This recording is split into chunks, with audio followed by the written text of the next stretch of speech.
새술이 취하였다 하더라. 이런 제목으로 하나님의 말씀을 전하겠습니다. 성령의 임재하심이 어떤 능력과 권능으로 나타났는지에 관해서 가장 먼저 드러난 현상이 바로 다른 방언으로 말을 하기 시작한 이 사건이었습니다. 본문 5절에 그런데 하늘 아래 모든 민족으로부터 경건한 사람들인 유대인들이 예루살렘에 거주하고 있었다. 이렇게 기록하고 있습니다. 지금 이 시점은 많은 유대인들이 예루살렘에 모여 있었던 이런 상황이었습니다. 경건한 유대인들이라고 말했습니다. 경건한 유대인들. 그곳에 모인 대부분의 유대인들은 하나님의 율법을 준수하고 경건하게 살기 위해서 노력하는 이런 자들이었던 것으로 보입니다. 좋은 의미로 경건한 유대인이라고 묘사한 것이지만 그들 대부분이 유대주의자들이었습니다. 즉 그들 대부분은 율법에 대한 고정관념을 가진 자들이고 메시아를 부정하고 있었던 성령의 임재에 대해서 전혀 알지 못하는 무지한 자들이 대부분이었습니다. 그러니까 천하 각국으로부터 예루살렘에 그들이 우거했다고 기록되어 있습니다. 유대인들 중에 대다수는 바벨론에 의해서 남유다가 멸망당하고 난 다음에 각국에 다 흩어져서 살아가는 디아스포라였습니다. 여러 지역으로 흩어져서 살아가던 유대인들이 지금 예루살렘에 이렇게 많이 모인 이유는 유월절을 지키기 위해서였습니다. 유월절을 지키기 위해 예루살렘에 집결해 있었다. 자, 이어서 6절에 보면 그래서 이 소리가 일어났을 때 큰 무리가 모였고 소란스러웠다. 왜냐하면 그들 각각이 자기 자신의 방언으로 그들이 말하는 것을 듣고 있었기 때문이다라고 기록을 하고 있습니다. 이 소리란 바로 성령이 임재하심으로 인해서 예수의 제자들이 큰 소리로 방언을 하고 있는 이 소리를 사람들이 듣게 되었다는 것입니다. 100명은 좋게 넘는 인원이 한 장소에서 여러 나라 말로 말하기 시작한 이 놀라운 사건은 삽시간에 소문을 타고 퍼져나갔을 것이고 도대체 그곳에서 무슨 일이 지금 일어났는지를 궁금해하는 많은 인파들이 그들의 기도의 장소에 모여들게 된 것입니다. 단순한 호기심에 의해서 그들이 그 장소에 모여왔겠죠. 정확하게 얘기하면 사람들이 모여온 게 아니라 하나님이 이 위대한 역사적인 사건이 일어난 장소로 사람들을 모아오신 것입니다. 이곳에서 일어난 일들을 가장 빨리 가장 멀리 전할 수 있는 방법은 지금 각지의 사람들이 다 예루살렘에 와 있으니까 그들이 이 현장을 보고 돌아가면 가장 신속하게 가장 멀리 광범위하게 성령이 오심으로 인해서 일어난 일들을 빠르게 많은 사람들에게 전달할 수 있었기 때문에 하나님께서는 이 장면을 많은 사람들로 하여금 그곳으로 불러 모아서 이것을 목격하게 만드신 것입니다. 그들은 그곳에 있었던 예수님의 제자들이 모두 자기들이 온 곳에서 자기들이 사용하고 있는 언어를 그들이 구사하고 있는 것을 듣게 됩니다. 놀라운 일이었죠.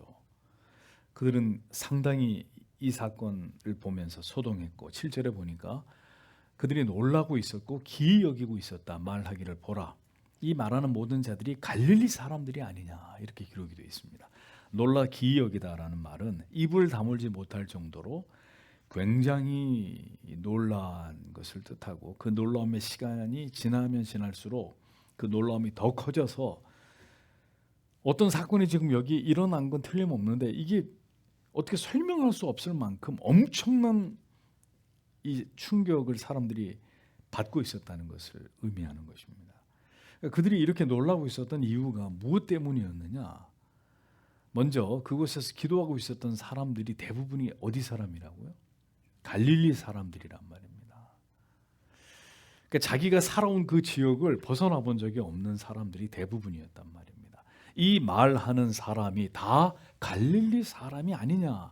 자, 이 표현은 이들 대부분이 이 배우지 못한 갈릴리 출신의 촌 사람들이 아니냐, 다소 그들을 무시하는 이런 표현이었습니다. 갈릴리 사람들은 갈릴리라는 지역 자체가 왕성한 무역이 이루어지는 곳이기 때문에 외국어를 능숙하게 구사해야 되는 이런 필요가 있었던 지역이 아닌 촌이었단 말입니다. 촌. 그런 외국어를 배워본 적이 없는, 일반적으로 외국어를 구사할 수 있는 능력이 떨어지는 그냥 무지한 사람들로 갈릴리 사람들을 대부분 그렇게 여기고 있었단 말이죠. 요한복음 1장 46절에도 보면 나다나엘이 빌립에게 뭐라고 하죠? 갈릴리에 속한 이 촌 동네인 나사렛에서 무슨 선한 것이 나올 수 있겠느냐, 무시하는 말을 하고 있는 것을 볼 수 있습니다. 그런데 그와 같은 자들이 자기들이 살고 있는 지역의 이방의 언어들을 아주 유창하게, 그것도 그들이 또렷하게 알아들을 수 있을 만큼 아주 정확하게 구사하고 있는 것을 보고는 놀라지 않을 수 없었던 거죠. 어떻게 이런 일이 일어날 수 있는가? 자, 여러분, 성령이 오셨는데 왜 성령이 오신 그 증거로 갈릴리 사람들, 기도하던 자들이 각지의 방언을 말하게 하는 이것을 성령께서 보이셨겠느냐 하는 겁니다.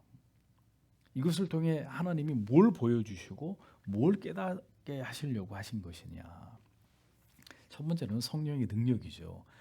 이런 일이 인간의 능력에 의해서 일어날 수 있는 일이 아니잖아요. 그러니까 어떤 능력이 이들을 장악했고 그 능력이 이들 가운데 역사하고 있는 그 증거가 각 지역의 언어를 유창하게 구사하고 있는 이 현상으로 나타난 것이다 라는 것을 성령께서는 나타내 보이고자 하신 것입니다. 그런데 그렇게 해서 선택받은 사람들은 아주 유창한, 그리고 학벌이 대단히 높고 학식이 뛰어난 무슨 학자들의 그룹이 아니었고 갈릴리 사람들이었다는 거예요. 인간의 모든 부족과 결핍과 허물을 메우시고 가난한 자, 배우지 못한 자, 부족한 자들의 모든 것을 채우시고 회복시키시고 하늘의 능력과 권세로 하나님의 자녀들과 함께 하시겠다는 성령의 오심의 강력한 이유와 목적을 이 같은 현상으로 상징적으로 드러내신 것입니다. 아주 무지한 자들에게, 그들에게 임한 이 각개국의 언어를 말하게 되는 능력, 이걸 통해서 성령이 이 뜻을 그 가운데 드러내고 계셨다는 거죠. 우리가 할 수 있는 일은 우리가 한 겁니다. 그렇죠? 근데 성령이 우리 가운데 임하게 되면 우리가 할 수 없는 일을 하게 하시는 분입니다. 제가 여기서 프랑스어를 유창하게 한다. 저는 프랑스어는 배워본 적이 없는 사람, 학원에도 가본 적이 없고 학교에서도 제2외국어로 프랑스어는 공부한 적이 없는 사람인데 갑자기 제가 프랑스어를 유창하게 한다. 있을 수 있는 일인가요?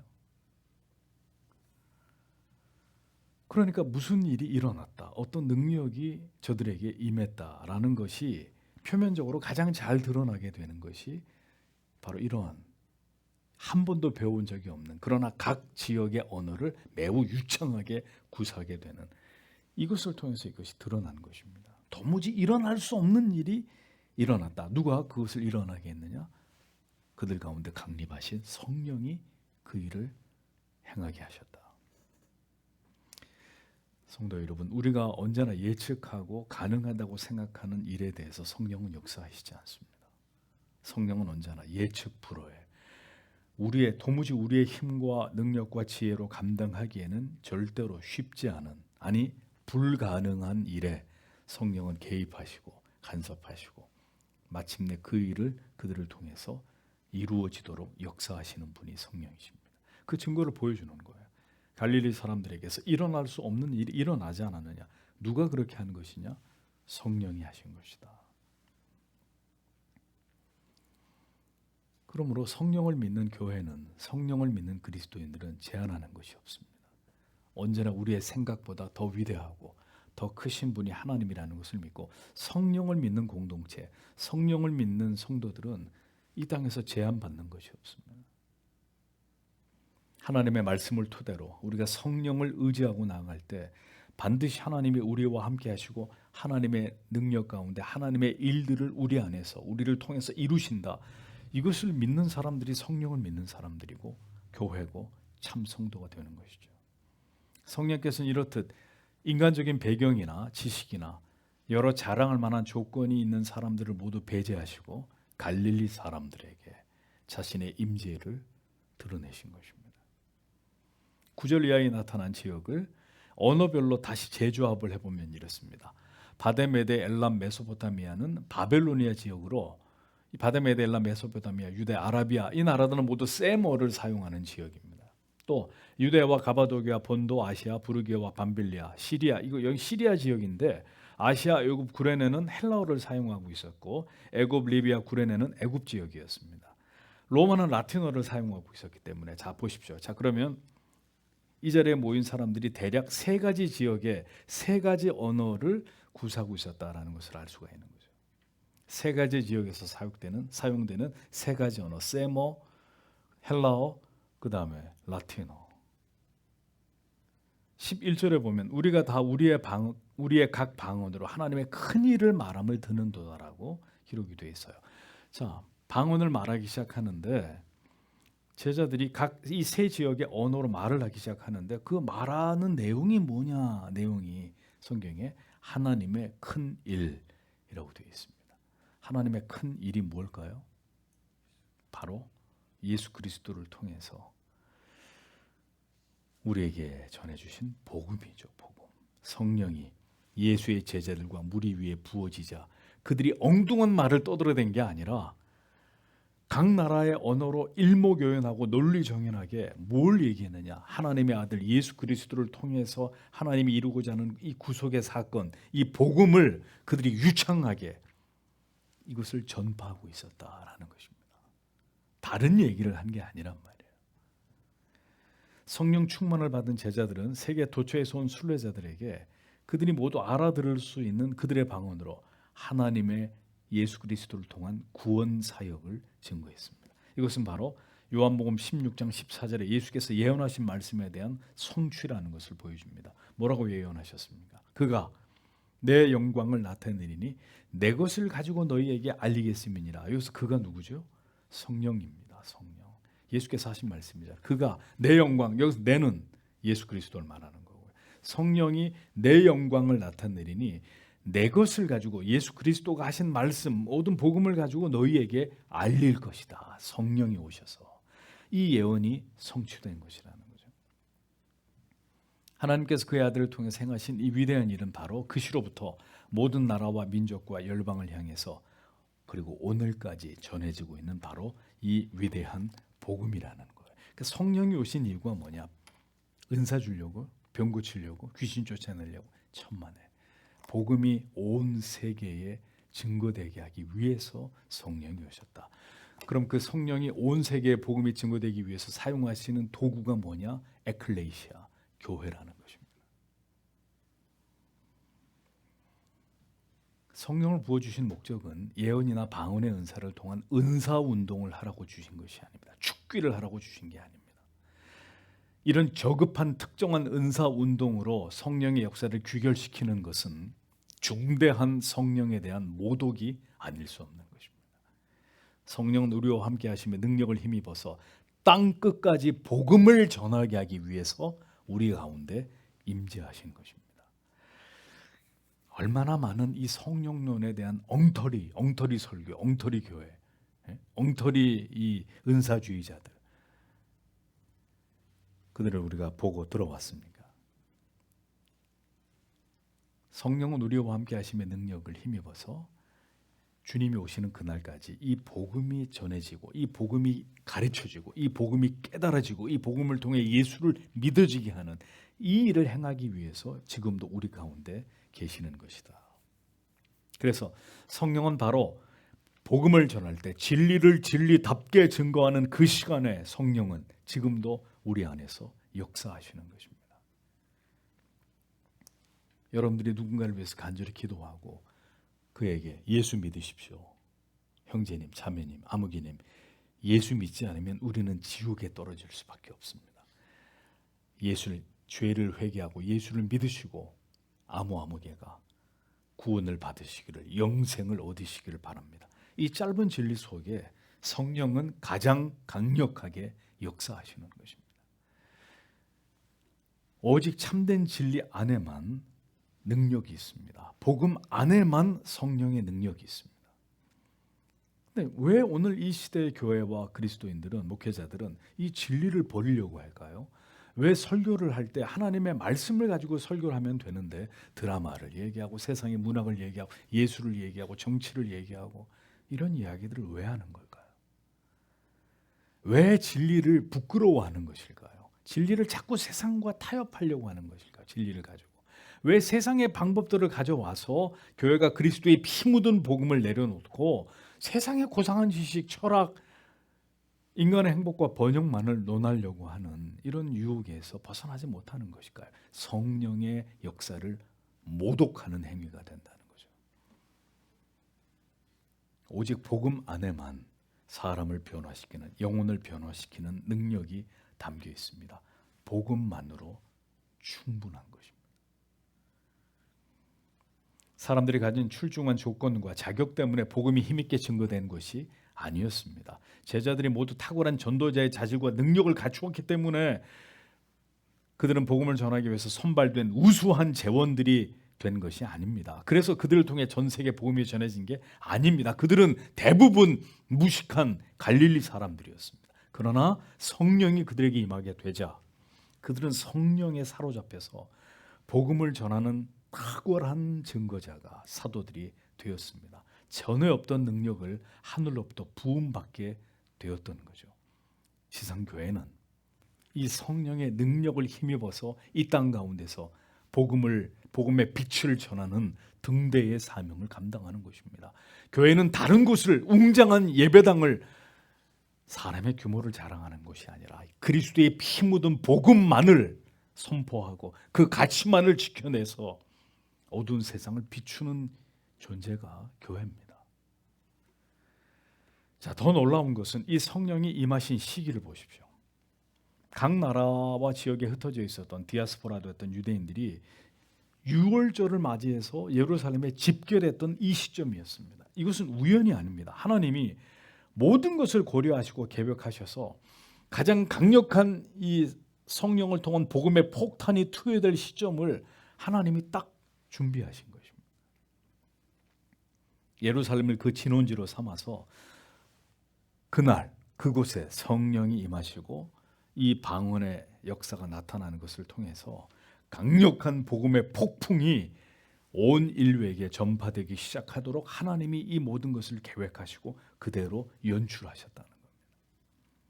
치밀하신 하나님의 계획과 뜻이 이 사도행전을 통해 교회가 시작되는 그 시점에 온 세계에 복음이 폭발적으로 퍼져나가게 되는 이 모든 일이 하나님에 의해서 전부 다 계획되고 한치의 오차도 없이 이것이 진행되어 가고 있었다는 사실을 사도행전은 우리에게 보여주고 있는 것입니다. 이제 그들은 더 이상 갈릴리 촌 사람들이 아니었습니다. 예루살렘은 더 이상 변방의 작은 나라가 아니었습니다. 성령이 함께 하시는 그들이 이제 역사의 주인공이 되고 성령이 함께 하시는 그곳이 위대한 세계 선교의 중심지가 된 것입니다. 마르틴 루터의 고향은 독일에서도 아주 촌구석이었습니다. 사람들에게 전혀 주목을 받지 못하던 마르틴 루터의 고향이 루터에 의해서 종교개혁이 일어나자 전 독일에서 출판업이 가장 왕성한 도시로 변하게 됩니다. 왜냐하면 루터가 막 글을 쓰기 시작하고 책을 쏟아내고 논문을 쓰고 이것이 빨리빨리 독일로, 전 독일로, 그리고 전 유럽으로 퍼져나가기 위해서 이미 그 인쇄술 누구예요? 쿠텐베르그에서 이미 인쇄술이 개발이 돼 있었고 그 조그마한 촌 동네가 전 독일에서 가장 많은 출판업자가 모여드는 도시로 순식간에 바뀌게 됩니다. 전 독일에서 가장 많은 출판물이 쏟아져 나오는 도시가 돼요. 그러니까 전 세계에 종교 개혁이 일어난 루터의 고향이 종교 개혁의 심장부로 바뀌게 됩니다. 하나님이 그렇게 역사를 만들어 가셨습니다. 서교 장로교회는 왜 서교동에서 시작된 것일까요? 저 촌동네에서 시작된 게 아니라 서울의 중심권인 이 마포구에 서교 장로교회가 세워졌습니다. 지정학적으로 본다면 서교 장로교회는 서울의 중심에 있는 교회입니다. 오늘 역사의 중심이 어디입니까? 바로 성령에 사로잡혀서 하나님의 참된 진리의 말씀과 참된 교리가 선포되고 가르쳐지고 시류에 타협하지 않는 복음으로 승부를 걸고자 하는 바로 그 교회와 성도들이 모인 그곳이 이 마지막 세상의 중심이 되는 것입니다. 저 몇만 명, 몇천 명 모이는 교회가 중심이 아니라 이 하나님의 진리의 말씀을 바르게 전하고 이 진리의 가치를 발견하고 깨달은 성도들이 이 말씀을 따라 하나님을 신앙하겠다고 하는 그 교회가 서 있는 곳이 역사의 지금 이 시대, 이 마지막 시대 역사의 중심이 되는 것입니다. 복음을 전하는 사람이 역사의 중심입니다. 참 복음을 전하는 교회가 마지막 때의 구속사의 중심에 서게 될 것입니다. 서교 장로교회가 사람들이 볼 때는 작은 교회, 우스운교회, 상가교회, 사람도 몇 명 모이지 않는 교회일지는 모르겠지만 하나님이 보실 때는 역사의 중심에 서 있는 교회가 되리라고 저는 그렇게 믿습니다. 저는 이 사명감이 저와 여러분들의 심장 속에 꿈틀거리기를 소망합니다. 이 일은 하나님께는 영광이 되는 일이지만 이 세상이 알아줄 만한 일은 아니었습니다. 12절에서 13절을 보겠습니다. 그래서 모든 자들이 놀라고 있었다. 그리고 그들이 심히 당황하고 있었다. 서로가 서로에게 이것이 어떻게 되려고 하는가라고 말하면서 그러나 다른 자들이 조롱하여 말하고 있었다. 그들이 달콤한 새 포도주에 가득 채워져 왔다라고 직역이 되어 있습니다. 의혹하여라고 번역된 헬라어 디에포른토, 상식적으로 납득하기 어려운 일로 심히 당황하고 있는 상태를 가리킵니다. 진리의 위대한 증거가 세상 사람들에게는 심히 당황스러운 것일 수 있다는 거예요. 예수 믿으면 천국 갑니다. 예수 믿지 않으면 지옥 갑니다. 기독교에는 작정, 하나님의 작정이 있습니다. 그것은 선택과 유기입니다. 이런 이야기들이 이 위대한 하나님의 진리가 세상 사람들한테 당황스러운 것이 되죠. 뭔 얘기를 하고 있는 거예요 지금 도대체 저 사람들이. 왜 저렇게 예수 믿는 사람은 저렇게 자기들이 믿는 신에 대해서 저렇게 광적이야? 왜 항상 저렇게 일방통행이야? 왜 융통성이라는 건 없어?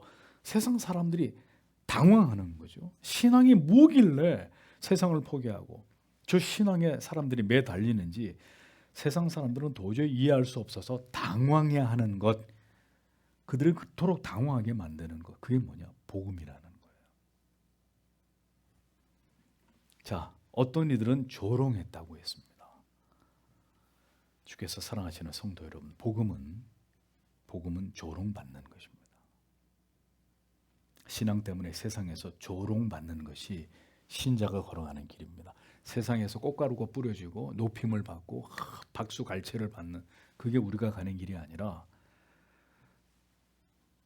복음 때문에, 우리의 믿음 때문에, 우리가 추구하는 이 진리, 이 분명한 역사적 정통성을 자랑하는 이 교리 때문에 사람들에게 조롱을 받아야 하는데 어떻게 된 것인지 오늘날의 신자들은 복음 때문에, 이 정통 교리 때문에 조롱과 멸시를 받는 사람들보다는 부도덕하고 비윤리적이고 법을 지키지 않는 오늘날 교회는 이런 모습 때문에 사람들에게 조롱거리가 됩니다. 우리가 믿는 이 분명한 진리, 그 진리를 따라가는 정신, 그리고 삶의 태도, 우리가 가장 중요한 가치로 여기는 그런 것들 때문에 세상 사람들에게 조롱을 받아야 되는데 그런 걸로 조롱받지 않는다고. 또 조롱과 멸시를 받는 걸 좋아하는 게 아니라 이 시대 그리스도인들은 세련돼 보이고 성공한, 예수 믿어서 성공한 사람들처럼 보이는 걸 더 좋아합니다. 강남이나 강북의 부촌에 세워진 교회 이름만 대면 여러분들이 불신자들도 다 압니다. 아무개, 강남의 어느 교회, 저 강북의 어떤 교회, 불신자들도 다 압니다. 국회의원이나 사회 지도급의 인사들이 많이 다니는 교회로 세상에서도 그 유명세가 보통이 넘습니다. 우리는 더 이상 복음 때문에 조롱당하는 게 아니라 기독교인들이 보여주는 이 온갖 그릇된 행태들 때문에 이제는 교회와 성도와 목회자가 조롱과 무시를 당하는 시대가 되어버렸습니다. 성도 여러분, 잊어버리지 마십시오. 우리는 복음의 순수성을 지키다가 조롱을 받는 사람들이 돼요. 아직도 저렇게 예수 믿는 사람들이 있다고? 아직도 저렇게 예배드리는 뭐 시편 찬송 그 캐캐 묵은 고려짝 지금 시대가 어떤 시대인데 시편 찬송을 부르는 교회가 있다고? 이런 말로 우리는 조롱을 당할 때 우리는 기쁘게 얘기해야 합니다. 아직도 참된 교회의 표지를 지키는 교회가 있어? 아직도 세례를 그렇게 성찬식을 그렇게 거행하는 교회가 있다고? 복음의 순수성을 지키다가 조롱을 받는 원론주의자들, 율법주의자들, 바리새인들이라는 이러한 조롱은 기쁘게 감수할 만한 것이라도 우리의 죄로 인해서 진리가 곡해되거나 하나님의 영광이 실추되는 일에 대해서는 심히 부끄러움을 가지고 거룩과 순결, 경건을 회복하기 위해서 우리는 하나님 앞에서 총력을 다하는 자들이 되어야 한다는 것입니다. 사람들이 조롱하는 말이 저희가 세술에 취하였다 이렇게 얘기했습니다. 방언을 하는 예수의 제자들을 보고 저 사람들이 세술에 취했다. 술에 취한 사람처럼 보였다. 이게 좋은 표현이 아니에요. 고상한 표현이 아니라 술에 취한 사람 어떻게 보입니까? 아름다워 보이나요? 추악해 보이잖아요. 술 먹고 길거리에서 비틀거리고 막 고성 지르는 사람 멋있어 보이지 않잖아요. 사람들이 경멸하고 멸시하고 추하게 여기잖아요. 세상 사람들이 우리를 볼 때 취한 사람들처럼 보여야 된다. 취하면 어떻게 되죠? 내 의지대로 움직이지 못하죠. 내 의지대로 내 몸을 가누지 못합니다. 그러니까 성령에 사로잡혀서 움직이는 사람들처럼 그렇게 보여지는 교회와 성도가 되어야 된다. 인간들이 살아서 인간이 가진 것들을 가지고 뭔가를 하는 것이 아니라 그들을 움직이는 분이 성령이시고 성령에 의해서 그렇게 움직여지는 술에 취한 사람처럼 보여지는 이게 오늘 이 시대의 교회와 성도의 모습이 되어야 한다는 겁니다. 다시 말씀드리지만 지금 교회들은 너무 세련됐습니다. 최첨단이고 과연 그게 성령에 의해서 움직여지는 곳이라고 말할 수 있는지 예배당에 들어서면 빵 굽는 냄새가 코를 자극하고 향기로운 커피 냄새가 카페에서 진동을 하고 예배가 끝나면 체육관에 가서 성도들이 땀을 흘리고 같이 운동을 하고 샤워를 하고 그 다음에 이제 예배를 드리고 집으로 가는 너무너무 세련됐습니다. 거기에 무슨 성령의 역사가 있고 인간이 행할 수 없는 일들을 행하시는 성령의 위대한 능력이 나타날까요? 에베소서 5장 18절에 술 취하지 말라 이는 방탕한 것이니 오직 성령으로 충만함을 받으라 하고 말씀했습니다. 술에 취하는 성도는 많아도 이 시대에 성령에 취하는 성도는 그리 많지 않습니다. 새술, 헬라어로 글류쿠스, 단술이라고 번역이 되는데 최상의 포도주를 가리킵니다. 사람들이 보기에 성령을 받아서 유창하게 이방의 언어를 구사하면서 복음을 전하는 사람들의 모습이 전에 보지 못했던 최상의 포도주를 마신 사람들처럼 취해 보였다라는 뜻입니다. 오늘날 교회와 성도는 이 세상 앞에서 그렇게 보여지는 가치가 되어야 되는데 아무도 술 취한 사람처럼 우리가 제정신이 아닌 사람처럼 살짝 미친 사람처럼 세상 사람들이 그렇게 우리를 보는 것을 좋아하지 않습니다. 아까도 말씀드렸어요. 우리는 세련된 사람처럼 보여주고 싶어합니다. 예수 믿어서 이만큼 성공하고 이만큼 잘 나가고 이만큼 높은 위치에 올라간 사람들로 세상 사람들 눈에 그렇게 보여지는 걸 더 좋아한단 말이죠. 술 취한 사람처럼 보이는 걸 원치 않고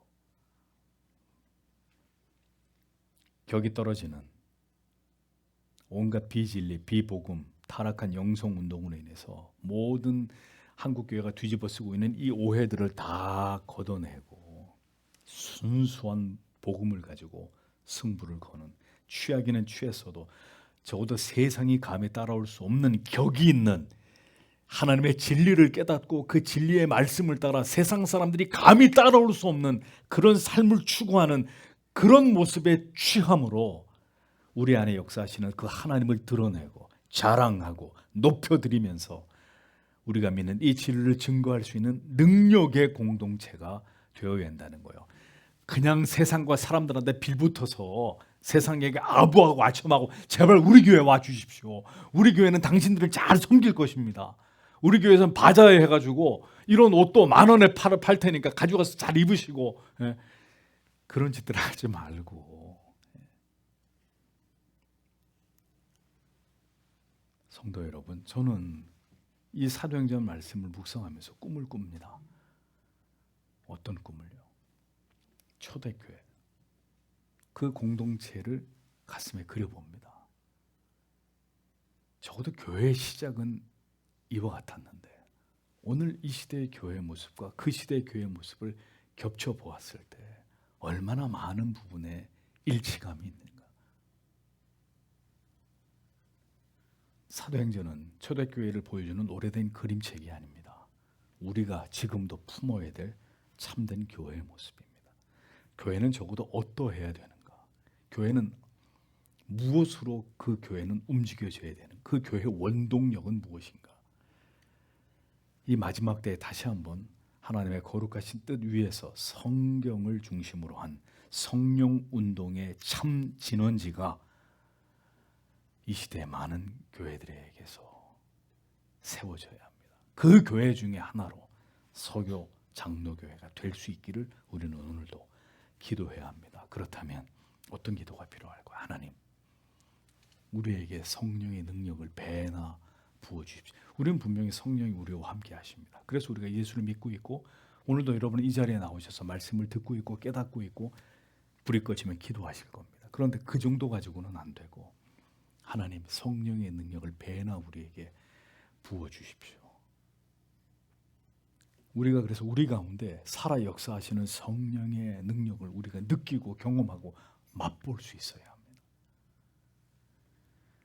위대한 복음이 울려 퍼지는 곳에서 영혼들이 회심하고 변화되어서 새 사람이 되어서 다시금 세상에 나아가서 복음을 전하고 빛과 소금의 사명을 감당하는 능력 있는 그리스도인들을 이 세상에 배출해내는 영혼의 재생 공장의 이 사명을 이 교회는 주님 오실 때까지 감당해 나가는 교회가 되어야 합니다. 우리는 이렇게 가만히 쓰러져 있어야 될 자들이 절대로 아닙니다. 앞을 향해서 나아가야 합니다.